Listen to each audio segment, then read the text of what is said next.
তন্নি বিছানায় পা ছড়িয়ে বসে বসে ভাবছি কি করা যায়, মানে কিভাবে পালানো যায়। আজ যদি পালিয়ে যেতে না পারে তাহলে ওর মা বলে দিয়েছে আজ পাত্রপক্ষ ওকে দেখে পছন্দ করে আংটি পরিয়ে যাবে আর বিয়েও ঠিক করে যাবে। কিন্তু তন্নি চায় না এখনই বিয়ে করতে। লাইফ তো একটাই, ভালো মতো এনজয় করতে পারল না আর মা কিনা জোর করে বিয়ে দিতে চায়। ভাবলেই তন্নির কান্না পায়। বেচারি নিজের হাত পা নিজেই ভেঙে ফেলতে চাইছে, কিন্তু রুম থেকে বের হচ্ছে না দেখে তন্নির মা তন্নিকে ডাকতে রুমে আসে।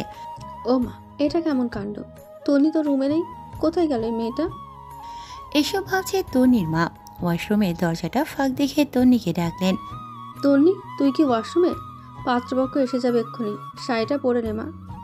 তন্নির কোনো পাত্তা নেই। তন্নির সাড়ে না পেয়ে তন্নির মা ওয়াশরুমের দরজাটা খুলে পুরো ওয়াশরুম ভালো করে চেক করলেন। এ কি তন্নি, কই গেল? রুমে নেই, ওয়াশরুমেও নেই, তাছাড়া দরজা বন্ধ। ড্রয়িং রুমে গেলে তো সামনে দিয়ে যেত, গেল কই মেয়েটা?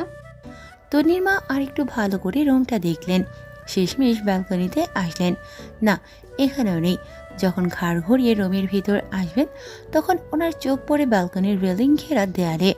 লম্বা দুটো শাড়ি একসাথে জয়েন করে একেবারে দোতলা থেকে বাসার মেন গেট পর্যন্ত ঝোলানো, মানে নেমেই সোজা মেন ডোর থেকে বের হবে এই ব্যবস্থা করা। এসব দেখে কপালে হাত রাখেন। হায়রে কপাল, এই মেয়েটা শেষমেশ পালিয়ে গেল, কিন্তু কার সাথে পালালো? তন্নির মা তন্নির রুমের আলমারি খুঁজতে থাকেন, যদি তন্নি কোনো ক্লু রেখে যায়।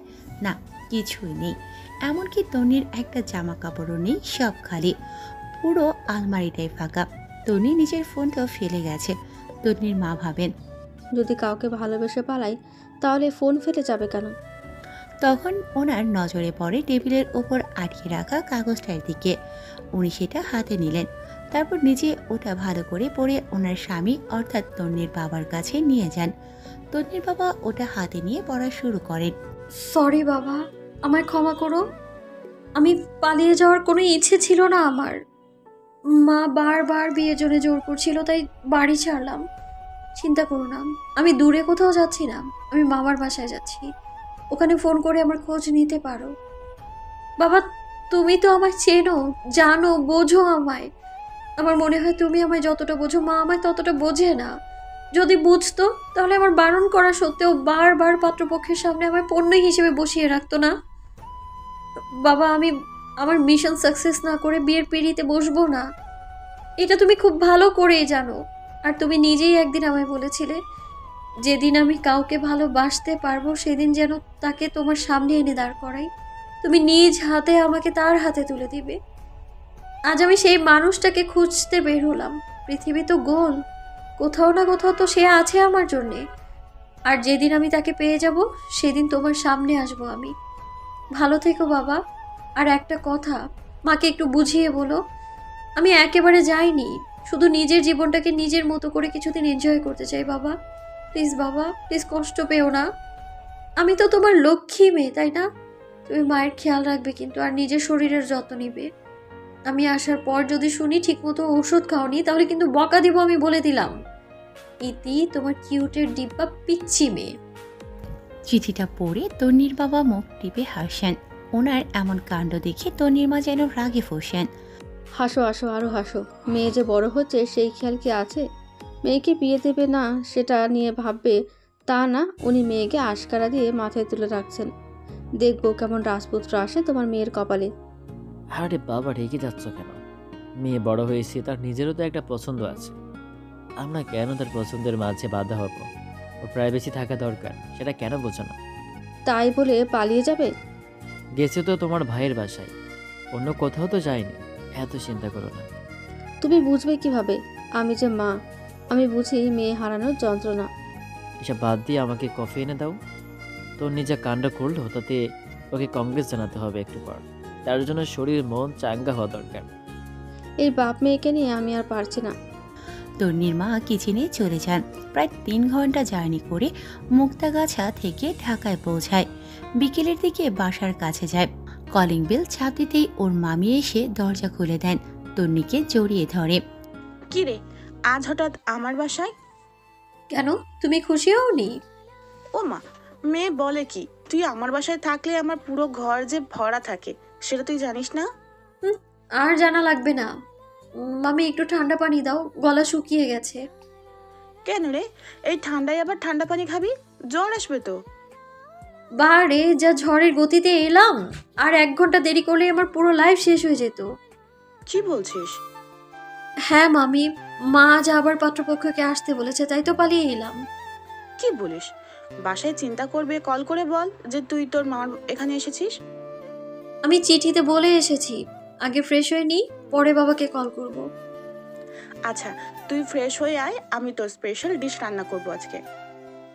ওহ, ইউ আর দ্য গ্রেট। ভাগ্যিস পালানোর ওসিলায় আমার বাসায় এলি, নয়তো তোকে আনা আমার জন্য মুশকিল ছিল তনি।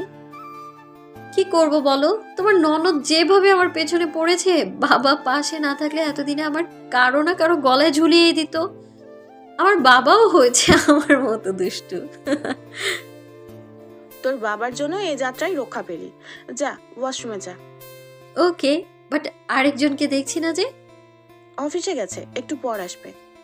বাহ, কবে থেকে নিজেকে গুছানো শুরু করলো? মাথায় কি ঢুকেছে ওর কে জানে, হুট করে একদিন এসে বলে, মা, আমি আমাদের কোম্পানির দায়িত্ব নিতে চাই। আমি তো অবাক, আমার অকর্মা ছেলে নিবে কোম্পানির দায়িত্ব। এইসব ভেবে খুব খুশি লাগছিল, তাই আর বাধা দেয়নি। একদিন তো ওকেই সব সামলাতে হবে। আঙ্কেল কবে আসবে? এই সপ্তাহে। আচ্ছা, আমি ফ্রেশ হই। তনি ফ্রেশ হতে ওয়াশরুমে চলে যায়। এদিকে কলিং বেল আবারও বাজা শুরু করে দিয়েছে। তনির মামি দরজা খুলে দিতেই ওনার গুণধর পুত্র এসে বাসায় ঢোকে। তুমি এভাবে হাসছো কেন? হাসছি তার অনেক কারণ, কোনটা শুনবি? দূর, তোমার বকবক পরে শুনবো, আগে ফ্রেশ হবো। আরে শুনে তো যা। পরে শুনবো। আলামিন হাত নাড়া দিয়ে রুমে ঢুকে পড়ে। রুমে ঢুকে যেই ওয়াশরুমে যাবে তখনই তন্নি ওয়াশরুম থেকে বের হওয়ার জন্য দরজা খোলে। দরজা খোলার সাথে সাথেই আলামিন হুমড়ি খেয়ে ওয়াশরুমের ফ্লোরে গিয়ে পড়ে। আর তন্নি তাড়াতাড়ি রুমের ভেতরে এসে বিছানায় পা তুলে হাসছে। আলামিন এতক্ষণ ঘোরের মাঝেই ছিল। হাসার আওয়াজে বিছানার দিকে তাকিয়ে দেখে তন্নি প্রাণ খুলে হাসে। এই মুহূর্তে যেই ছেলে এই হাসি দেখবে সেই তার প্রেমে পড়বে। আর আলামিন আজ থেকে 3 বছর আগে এই হাসির মায়াজালে নিজেকে আটকে ছিল। অনেক বুঝিয়েও নিজের মনকে বেঁধে রাখতে পারেনি। আলামিন নিজের দিকে তাকিয়ে দেখে ফ্লোরে পড়ে আছে। সাথে সাথে উঠে তন্নির দিকে রাগী লোক নিয়ে তাকায়। এই পেতনি, বাসাকে ওয়াশরুম নাই? তুই আমার রুমেরটাতে কেন আসলি? বেশ করেছি এসেছি। আমার যেখানে যেতে ইচ্ছে করবে আমি সেখানেই যাব। তোমার অনুমতি নিতে হবে নাকি? আমার এখানে আসার রাইট আছে মিস্টার আলামিন। মুখ সামলে কথা বল, আমি তোর বড়। কোন অ্যাঙ্গেল থেকে দেখি তো? ও, বুঝেছি। তোমার হাইট তো আবার আমার থেকে 4 ইঞ্চি বেশি। আর বয়স কত হবে? তন্নি আঙুল দিয়ে থুতনিতে ঝাড়ি দেয় আর ভাবে, ও হ্যাঁ, মনে পড়েছে, তুমি আমার 1 2 3 4 4 বছরের বড়। মানে তুমি পাক্কা বুড়ো। দাঁড়াও, আমি তোমাকে একটা লাঠি নিয়ে আসি তোমার জন্যে। তন্নি আর দাঁড়িয়ে না থেকে আলামিনের রুমে থেকে পালানোর জন্য পা বাড়ায়। কি বললি? আমি বুড়ো? তাহলে তুইও বুড়ি। আলামিনের কথায় দাঁড়িয়ে যায়। রাগ বেড়ে যেতেই আলমারি থেকে আলামিনের সব কাপড় বের করে ওয়াশরুমের ফ্লোরে ফেলে দেয়। আলামিন বুঝতেই পারেনি এমন কিছু ঘটবে। মুহূর্তেই যেন সব কেমন বদলে গেল। আমি বুড়ি তাই না? এবার বুঝো ঠেলা। ঠাস করে দরজা বন্ধ করে তন্নি ততক্ষণে অন্য একটা রুমে গিয়ে ড্রেস চেঞ্জ করে আরেকটা ড্রেস পরে নেয়। ড্রয়িং রুমের সোফায় বসে টেলিফোনটা হাতে নেয়। বাড়ির নাম্বারে ডায়াল করে। রিং হতেই ওর মা ফোন তোলেন। হ্যালো, কে বলছেন? একটু রাগী গলায়। সারাদিনের রাগ এখনো যায়নি ওনার, তাই রাগ চেপে ধরে রাখতে পারেন না। তন্নি ভয়ে চুপসে যায়। ভেবেছিল কথা বলবে না, কিন্তু মাথায় তো সারাক্ষণ দুষ্টুমি চেপেই থাকে, তাই তন্নিও বলা শুরু করে। জি, আপনি আমায় চিনবেন না? মামি রান্নাঘর থেকে তন্নিকে ইশারা জিজ্ঞেস করে কে। তন্নি ঠোঁট নেড়ে আস্তে করে বলে মা। মামি হাসা শুরু করেন। মানে পরিচয় না দিলে চিনব কিভাবে? কাকে চাই আপনার? আচ্ছা, আপনি কি মিসেস শাহ? হ্যাঁ, কেন? তাহলে ফোনটা সুজন শাহকে দিন, আমি ওনার সাথে কথা বলবো। ওনাকে আপনার কি দরকার? আমার দরকার থাকবে না তো কার দরকার থাকবে শুনি? মানে কি আজব মেয়ে! কে আপনি? আমার স্বামীর সাথে আপনার কিসের এত কথা? ও মা, আমি আমার বাবার সাথে কথা বলবো, তাতে আপনার কি? ওহ, বাদর মেয়ে তুই! এত করে বাবা মায়ের কথা মনে পড়লো বুঝি? কোথায় তুই? এই রে, ধরা খেয়ে গেলাম। মা লক্ষ্মী, মা আমার কথাটা শোনো। কি শুনবো আমি? একবার ভাববি না আমাদের কথা? তোকে বিয়ে দিয়ে মরলেও বাঁচি। মা আমার লক্ষ্মী, মা এভাবে বলো না। আমি কি বলেছি আমাকে বিয়ে দিও না? তাহলে পালালি কেন? মা প্লিজ, একটু তো বোঝো। যাকে চিনি না তার সামনে মূর্তির মতো সংসার সাজাতে পারবো না। আমার এমন কাউকে চাই না যে আমাকে ভালোবাসবে। প্লিজ মা, আমাকে আরো কিছুদিন সময় দাও। আমার যে একজনকে ভালো করে জানা এখনো বাকি আছে মা। কতদিন? টাইম বলতে পারছি না, তবে এমন কাউকে পেলে আমি নিজেই তোমাদের জানাবো। তুমি বাবার খেয়াল রাখবে কিন্তু। ঠিক আছে, ফোনটা তোর মামির কাছে দে। দাঁড়াও, দিচ্ছি। মামি, মা কথা বলবে তোমার সাথে। আসছি। তন্নির মামি আর তন্নির মা চুটিয়ে কথা বলছেন। তন্নি মামির কোলে মাথা রেখে হাতের নখ কামড়াচ্ছে। এই বাদর মেয়ে, আমার সব কাপড়ের 12টা বাজে, এখন আবার আমার মায়ের আদর নেওয়া হচ্ছে। আমি কোথায় তোমার কাপড়ের 12টা বাজালাম বলো তো? আবার মিথ্যা কথা বলে। বই গেছে আমার মিথ্যে বলতে। কাপড়গুলো আমাকে বললো। তন্নি, আলামিন অনেক দিন আমাদের গায়ে সাবানের ফেনা দেয়নি, আর পারফিউমও ছড়িয়ে দেয়নি। তুমি এক কাজ করো, আমাদের সবাইকে ওর ওয়াশরুমে ফেলে দাও। ভিজে গেলে ও নিজেই ধুয়ে নিবে, তারপর কোথায় গেলে পারফিউম লাগিয়ে রাখবে। তাই তো আমি ওগুলো ওয়াশরুমে ফেলে দিলাম। কাপড় তো আর নিজে নিজে হেঁটে যাবে না, ওদের কাজটা সহজ করে দিলাম। এতে আমার কোনো দোষ নেই। তন্নির কথা শুনে আলামিন রাগে বোম। ফাজিল কোথাকার। ভাগ্য ভালো তখন আমার টি শার্ট আর ট্রাউজারটা আগে থেকে ওয়াশরুমে ছিল, নয়তো 12টাই বাজতো। হাসি বন্ধ কর, শয়তান মেয়ে। তুমি বললেই হবে নাকি? আমার যখন ইচ্ছা হাসবো, যখন ইচ্ছা কাঁদবো, তাতে কার কি? এই মেয়ের সাথে কথা বলাই বৃথা। মা প্লিজ খাবার দাও, খুব ক্ষুধা পেয়েছে। ওকে আদর নয় পরে করবে, আগে খাবার দাও। এভাবে হাসিস না প্লিজ। তারপর তন্নিকে আর আলামিনকে খাবার টেবিলে বসতে বলে। খাবার আনতে গেলেন। তন্নি চেয়ারে না বসে মামির কাছে হেল্প করছে। একটা একটা করে সব তরকারি আর পোলাও এনে টেবিলে রাখে। আলামিনের প্লেটে খাবার তুলে দিচ্ছে। তারপর মামিকে টেনে বসিয়ে ওনার প্লেটেও পোলাও আর মাংস দিল। আলামিনের মা মিটমিট করে হাসেন। বাহ বাহ, টনি তুই এত কাজ শিখলি কবে? যে মেয়েকে খাইয়ে দিতে রোজ রোজ মামির জান বের হয়ে যেত, আজ সে অন্যের প্লেটে খাবার পাচ্ছে। ব্যাপারটা উল্টো লাগছে তাই না মা? মেয়েরা সব পারে কেন তুমি জানো না বুঝি? সেটা জানি, বাট তুই এত কাজ জানিস আমার জানা ছিল না। হয়েছে, এবার জানলে তো। কাজ শিখে নেওয়াটা ভালো, ফিউচারে কাজে লাগবে। তোর বর যে হবে সে খুব লাকি হবে, দেখে নিস। আর আমি আনলাকি, এতদিনে কাউকে ভালোবাসতে পারলাম না, পোড়া কপাল আমার। তন্নি একটা চেয়ার টেনে বসে। তন্নির কথায় আলামিন তন্নির দিকে এক পলক তাকায়, আবার খাবারের দিকে মনোযোগ দেয়। তন্নি নিজের হাতে ঠিকমতো খেতে পারছে না দেখে তন্নিকে মামি খাইয়ে দিলেন। খাওয়া দাওয়া শেষ করে তন্নি রুমে গেল ঘুমোবে বলে। আলামিনও নিজের রুমে ল্যাপটপ নিয়ে কাজে বসে পড়ে। কি যেন ঘাটাঘাটি করছে। তন্নির দরজায় এসে টোকা দেয়। ভেতরে আসবো? হ্যাঁ আয়, কিছু দরকার? মামি তোমার কফি পাঠিয়ে দিল। যখন তোমার রাত জেগে কাজ থাকে তখন নাকি কফি খেয়ে কাজ করো। মা এটাও বলে দিল? তুই তো ঘুমাতে গেলি, তাহলে কফি আনতে গেলি কেন? মা নিয়ে আসতো। মামি বানিয়ে দিল। আমি পানি নিতে এসে দেখি মামি কফি করছে। এত রাতে কার জন্য কফি করছে সেটা জিজ্ঞেস করতেই তোমার কথা বললো। দাঁড়িয়ে না থেকে বসে কথা বল। আমার ঘুম পাচ্ছে, এটা রাখো, আমি যাই। দে। তন্নি কফির মগটা আলামিনের হাতে তুলে দেয়। রুম থেকে বের হবার জন্য পা বাড়ায়। গুড নাইট পেতনি। হনুমান। তন্নি চলে আসে। আলামিন মুস্কি হেসে কফিটা চুমুক দেয় আর ল্যাপটপে কাজ করে। অফিসের কাজ সামলে ঘুমিয়ে পড়ে। যদিও বা মালিকদের কাজে করতে হয় না, তবুও আলামিন চায় না কোম্পানির লস হোক। তাই সবাইকে কাজ বুঝিয়ে দিয়ে যেগুলো পড়ে থাকে ওইটাই নিজের হাতেই হ্যান্ডেল করে। আলামিন ভোর সকালে ঘুম থেকে উঠে দেখে রান্নাঘরে কারো যেন শব্দ শুনে আলামিন যায়।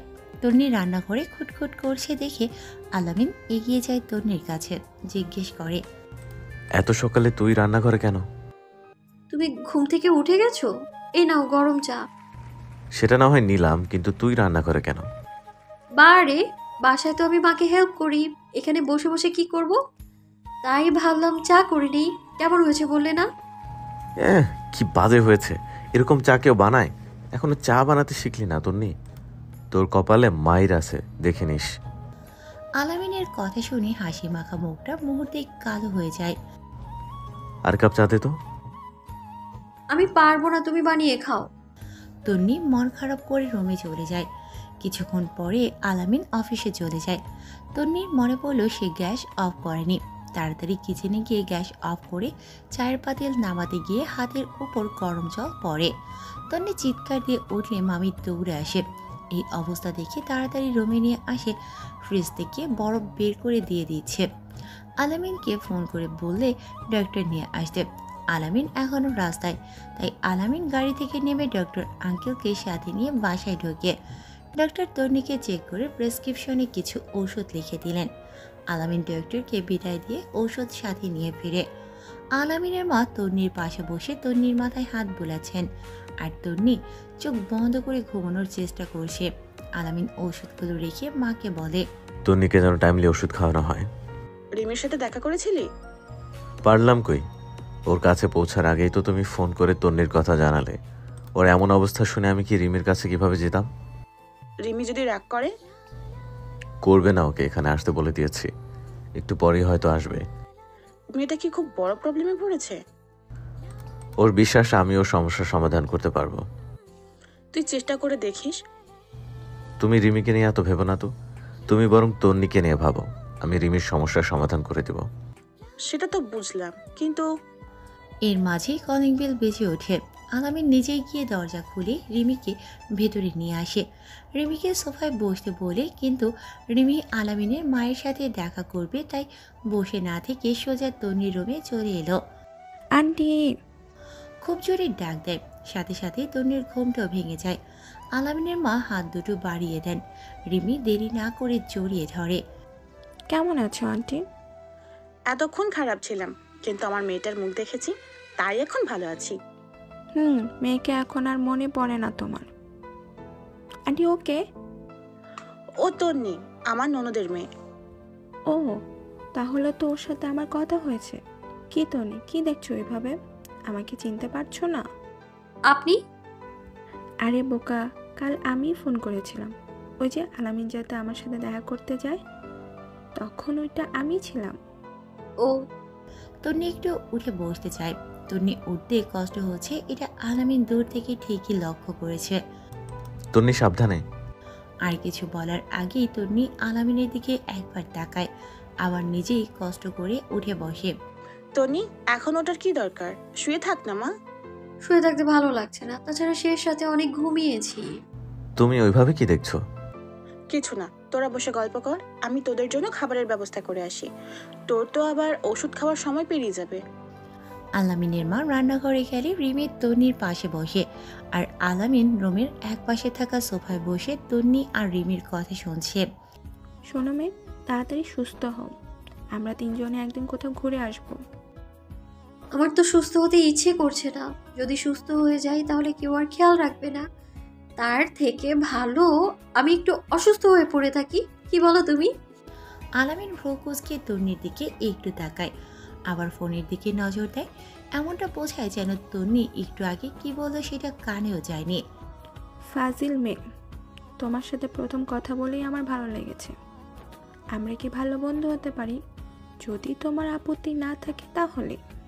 তন্নি এক চিল দিয়ে হাসি টেনে হাত বাড়িয়ে দেয় রিমির দিকে। রিমিও একটু হেসে তন্নির হাত নিজের হাত রাখে। Now we are friend. Deepa নামে আমার একটা বেস্ট ফ্রেন্ড আছে, তবে আমার ফ্রেন্ডের অভাব নেই। আরো অনেক বেস্ট ফ্রেন্ড আছে, সবাই আমার খুব কাছের। ওয়াও! আলামিনের মা রিমিকে আর আলামিনকে নিয়ে খাবার টেবিলে বসিয়ে খাবার দিয়ে তন্নির জন্য আলাদা করে খাবারটা রুমে নিয়ে আসেন। রুমে ঢুকিয়ে আলামিনের মা বেশ অবাক হলেন, তন্নি রুমে নেই। আলতো স্বরে ডাক দেন, তন্নি, কই গেলি মা? আস্তে করে ওয়াশরুম থেকে বেরিয়ে এলো। চোখ মুখ দেখে মনে হচ্ছে কিছু একটা খুঁজছে তন্নি। বিছানা ছেড়ে উঠে আবার ওয়াশরুমে কেন গেলি? আমার একটা ড্রেস। আমি ওগুলো ধুয়ে রোদে শুকাতে ছাদে নিয়ে রেখেছি, বিকেলে নিয়ে আসবো। তুমি ওয়াশরুমে? খুব বেশি অবাক হয় তন্নি।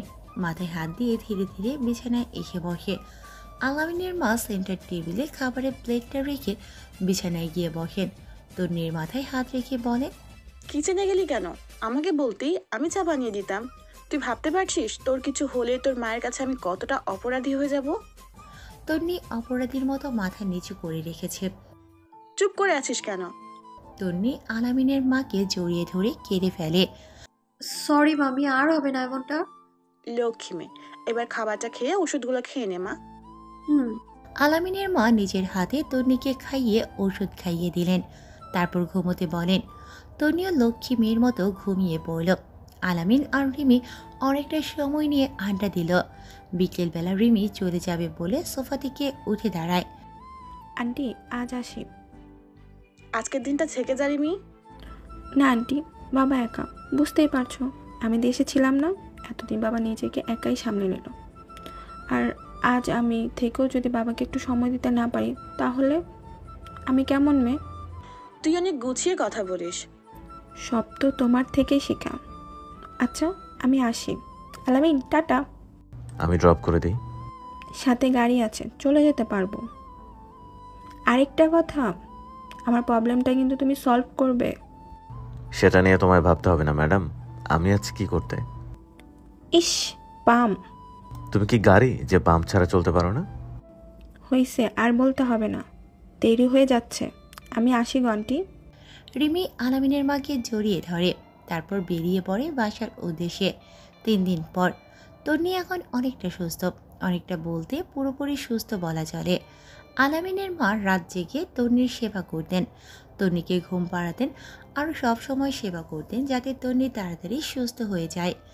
এই 3 দিন তন্নি আলামিনের মাকে নিজের মায়ের মতো ভেবে নিয়েছিল।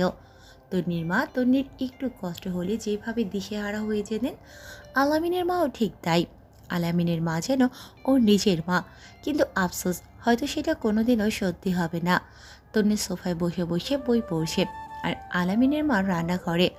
অন্যদিকে আলামিন অফিসে গেছে, সেই সকালে আসার নাম নেই। বিকেলে রোজ একবার বাসায় আসা ওর কাজ, অথচ আজ আসেনি। প্রায় 3টার কাছাকাছি ঠিক সেই সময় টেলিফোনটা বেজে ওঠে। তন্নি সেদিনের মতো আজও ফোনটা রিসিভ করে। হ্যালো, কে বলছেন? আমি আলামিন। পেতনি যে কারণে কল দিলাম সেটা শোন। হুম। আমি গাড়ি নিয়ে আসছি, একটু রেডি হয়ে বাড়ি আসবে আজকে।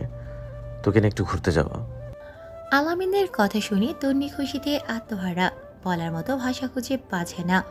আলামিন নিজে তন্নিকে ঘুরতে নিয়ে যাবে বলেছে, এটা যে তন্নির কাছে স্বর্গের সুখ। ওই সাথে রিমিও যাবে, প্লিজ না করিস না। রিমির কথা শুনে মুহূর্তেই তন্নির হাসি মুখটা মলিন হয়ে গেল, চোখে জল জমে গেছে।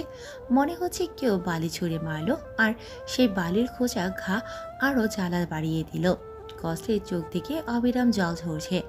তন্নি চুপ করিয়ে আছে। তন্নি কিছু তো বল। সরি, আমি যেতে পারছি না। তন্নি প্লিজ, রিমি চায় আজ আমরা 3 জনে একটু সময় কাটাই, প্লিজ তন্নি। বললাম তো ভাইয়া, পারবো না যেতে।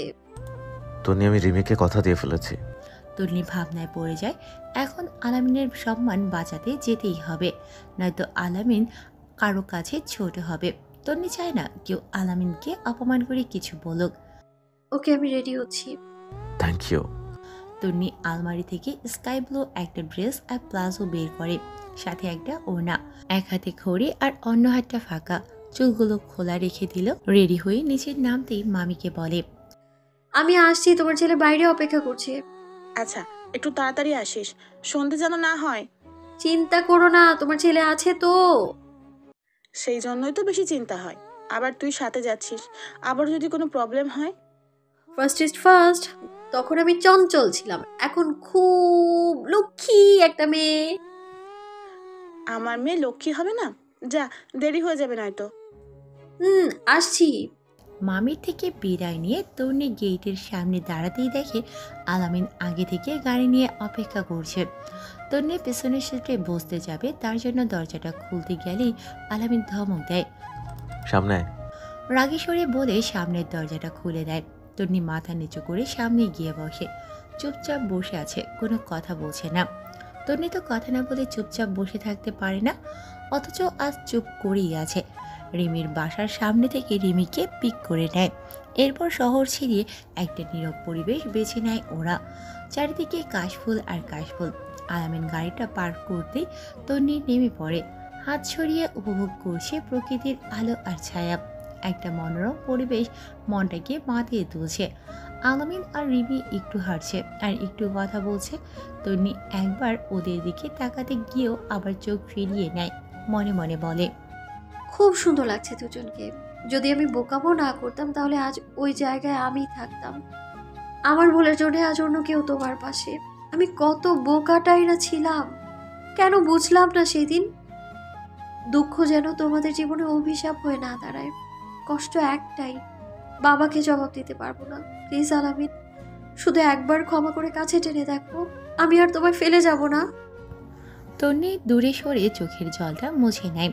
আলামিন আর রিমি গল্প করছে। আলামিন দূর থেকে কিছু কাশফুল এনে রিমির হাতে ধরিয়ে দিল। রিমি সেগুলো নিজের কাছে না রেখে সোজা তন্নির কাছে দিয়ে দিল। এগুলো তুমি রাখো। আরে আপু, আমি কেন? ওই ফুলগুলো তোমার হাতেই মানায়। সেটা ভুল না, তবে আমি এখন পিক তুলব, সো নো ফুল রাখারাখি। রিমি এক প্রকার জোর করেই তন্নির হাতে ফুলগুলো দিয়ে আলামিনের সাথে ছবি ওঠাতে ব্যস্ত। অনেক সুন্দর সুন্দর অ্যাঙ্গেলে ছবি তুলছে ওরা। তন্নি দূর থেকে সব দেখছে আর মনে মনে কষ্ট পাচ্ছে। তন্নির মনে যে একটাই ভয়, আলামিন হারিয়ে যাচ্ছে। তন্নির বোকামির জন্য আজ আলামিনের পাশে অন্য কেউ। এটা মেনে নিতে তন্নির কষ্ট হলেও মেনে নিতে হবে, কারণ এটাই তন্নির সেদিনের বোকামির ফল। ঘোরাঘুরি শেষ করে তিনজনেই একটা রেস্টুরেন্টে ঢুকে। অনেক ঘোরাঘুরি করার পেটে খিদেও পেয়েছে, তাই অল্প কিছু খাওয়া দরকার। আলামিন 3টে কফি অর্ডার করে। কফি খাচ্ছে আর গল্প করছে। খাওয়া শেষ করে রেস্টুরেন্ট থেকে যখন বের হতে যাবে তখনই তন্নির সাথে একটা ছেলের ধাক্কা লাগে। পায়ে মোচড় খেয়ে তন্নি পড়ে যেতে নিলেই আলামিন ধরে ফেলে। তন্নি অবাক চোখে আলামিনের দিকে তাকিয়ে আছে। তন্নি পায়ে অনেকটা ব্যথা পায়, তবুও কষ্টটা যেন অনুভব হচ্ছে না। এক মনে আলামিনকে দেখছে। পাশ থেকে ওই ছেলেটা যখন চলে যাবে তখন আলামিনের হুঁশ ফিরে। ডান হাত দিয়ে তন্নিকে ধরে রাখে আর বাম হাত দিয়ে ওই ছেলেটার কলার চাপড়ে ধরে। ছেলেটা আর এগোতে পারে না। তন্নিকে ছেড়ে জিজ্ঞেস করে, লাগেনি তো তোর? না, আমি ঠিক আছি। আলামিন ওই ছেলেটাকে কলারে দুহাত চেপে জোরে ধরে মাথা ঝাঁকাতে থাকে। তন্নি শুধু অবাক হয়ে দেখছে। হঠাৎ মনে হলো তন্নি ওই ছেলেটাকে চেনে। আলামিন মাত্র হাতটা এগিয়ে নেয় ওই ছেলেটাকে চড় মারবে বলে। তন্নি হাত ধরে আটকে নেয়। ভাই স্টপ, কি করছো তুমি? তন্নি, ছাড় আমার হাত। ও তোকে কেন ধাক্কা দিল? কত বড় সাহস! তোর গায়ে ফুলের টোকা দেওয়ার অধিকারও কারো নাই। একটা সামান্য ব্যাপার নিয়ে তুমি ওকে মারবে কেন আজব? তন্নি, মাথা খারাপ তোর? এটা সামান্য ব্যাপার? এক্ষুনি পড়ে যেতি তুই যদি কিছু হয়ে যেত। হলে হতো, তাই বলে ওইভাবে কাউকে মারবে? ও তো মানুষ। আমি ওকে ছাড়বো না। থামতে বলেছি তো আমি। এই ছেলের জন্য তোর এত মাথা ব্যথা কেন? আমি তোকে মারবই। পাগল নাকি তুমি? চারদিকে লোকজন দেখছো, কি করছো? রিমি, সরে দাঁড়াও। আজকে ওই ছেলেকে আমি দেখে নিব। আলামিন আবারও ওই ছেলেকে পাঁচ দিতে যায়। তন্নি আবার আলামিনকে ধাক্কা দিয়ে দূরে সরিয়ে নেয়। ওই ছেলের জন্য আমাকে ধাক্কা দিচ্ছিস, আর আমি তোকে বাঁচাতে ওই ছেলেটাকে মারতে যাচ্ছিলাম। বারবার ওই ছেলে কেন করছো? আমি চিনি ওকে। আর ও আমাকে ইচ্ছে করে ধাক্কা দেয়নি ভাইয়া। আমি পায়ে মোচড়ে পড়ে যাচ্ছিলাম। আমারই ভুল। আমার ভুলের জন্য তুমি অন্য কাউকে মারবে কেন? তুই ওকে চিনিস মানে? ও আমার বেস্ট ফ্রেন্ড সজীব। আর সজীব, তুইও বোকার মতো মার খেতে পড়ে আসিস। তুই পাগল নাকি? অনার্স পড়ার সময় পরিচয় হয় সজীবের সাথে। তন্নির 2 বছর সিনিয়র হলেও পাশাপাশি ফ্ল্যাটে থাকায় ফ্রেন্ডশিপ হয়ে যায়। তন্নি, আমি খেয়াল করিনি আমার অফিসের একটা ডিল ফাইনাল করতে হবে, তাই তাড়াতাড়ি ভিতরে ঢুকতে চাইছিলাম। ওইভাবে তোর সাথে ধাক্কা লেগে যাবে বুঝতে পারিনি। সে না হয় বুঝলাম, একবার বলতে পারতি তুই আমাকে চিনিস, তাহলে তো আর মার খেতে হতো না। সেই সুযোগ পেলাম কই? দেখলে তো ভাইয়া, তুমি শুধু শুধুই ওকে মারতে যাচ্ছিলে, ওর কোনো দোষ নেই। আলামিন রাগ দেখিয়ে রেস্টুরেন্ট থেকে বেরিয়ে গেল। রিমিও পেছন পেছন গেল। তন্নি ওখানেই দাঁড়িয়ে আছে। সজীব তন্নিকে বলে, তন্নি, কি হলো, যাবি না তুই? ওরা চলে গেছে। যাব। তুই এখানে কবে থেকে? মাকে নিয়ে এখানে চলে এসেছি। আমি থাকলে মায়ের ট্রিটমেন্ট ঠিকমতো হবে না, সেজন্য। ও, ভালো। আন্টি কেমন আছে এখন? এখানে ভালো ডক্টর দেখাচ্ছি, এখন আগের থেকে অনেকটা ভালো আছে। প্রতিদিন ইনসুলিন নিতে হয়, জানিস তো মায়ের ডায়াবেটিস এর সমস্যা। কিন্তু তুই হঠাৎ ঢাকায়? মামার ওখানে বেড়াতে এসেছি। আচ্ছা, আমি আসছি, দেরি হয়ে যাচ্ছে। হুম। সজীব চলে যেতে নেয়, আবারও ফিরে এসে তন্নিকে থামায়। কি? Sorry and thanks. মানে?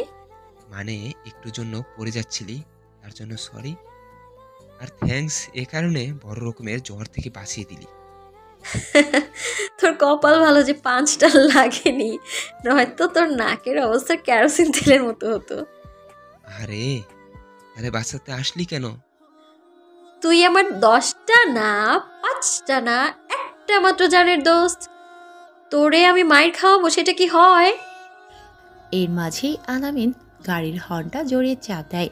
তন্নি বাইরের দিকে তাকায়, আবার সজীবের দিকে। সজীব, আসছি। বাসায় পৌঁছে কল দিবি কিন্তু। আচ্ছা দিব। সজীব, আমি ফোন আনিনি, কারো ফোন থেকে কল দিয়ে দিব। আচ্ছা। বলে রেস্টুরেন্টের ভেতর চলে যায়। আর তন্নি বাইরে এসে গাড়িতে উঠে। আলামিন রাগে কিছু বলছে না, ফুল স্পিড দিয়ে ড্রাইভ করছে। এদিকে ওদিক কোনো দিকেই তাকাচ্ছে না। যত দ্রুত বাসায় যাওয়া যায়। সিটের একপাশে কাশফুলগুলো রাখা ছিল। তন্নি কাশফুলগুলো যত্ন করে হাতে তুলে নেয়। রিমিকে বাসায় নামিয়ে দিয়ে আলামিন সোজা নিজেদের বাসায় চলে আসে। গাড়ি থেকে নেমে তন্নি কোনো কথা বলেনি, চুপচাপ রুমে চলে যায়। আলামিনও কিছু না বলে ভেতরে ঢোকে। ফুলগুলো বিছানায় রাখতেই দরজা আটকাতে যাবে, অমনি আলামিন অগ্নিদৃষ্টি নিয়ে তন্নির দরজার সামনে এসে দাঁড়ায়। তন্নি কাঁপা কাঁপা গলায় বলে, তুমি এখানে কেন? কিছু বলে না। রুমের ভেতরে ঢুকেই ঠাস করে দরজা আটকে দেয়। তন্নি কেঁপে ওঠে, ভয়ে পেছাতে থাকে। এক পা পেছাচ্ছে আর আলামিনকে জিজ্ঞেস করছে, কেন এসেছো এই রুমে? আলামিন তবুও শুনছে না। তন্নির কথা শোনার প্রয়োজন মনে করছে না, শুধু তন্নির দিকে রাগী চোখ নিয়ে এগোচ্ছে। ওভাবে তাকিয়ে আছো কেন? আলামিন ঘড়ির মাঝে একটু একটু করে তন্নির দিকে এগিয়ে নিচ্ছে নিজেকে। সেদিকে ওর কোনো খেয়ালই নেই। আর তন্নি পালানোর পথ খুঁজে বেড়াচ্ছে।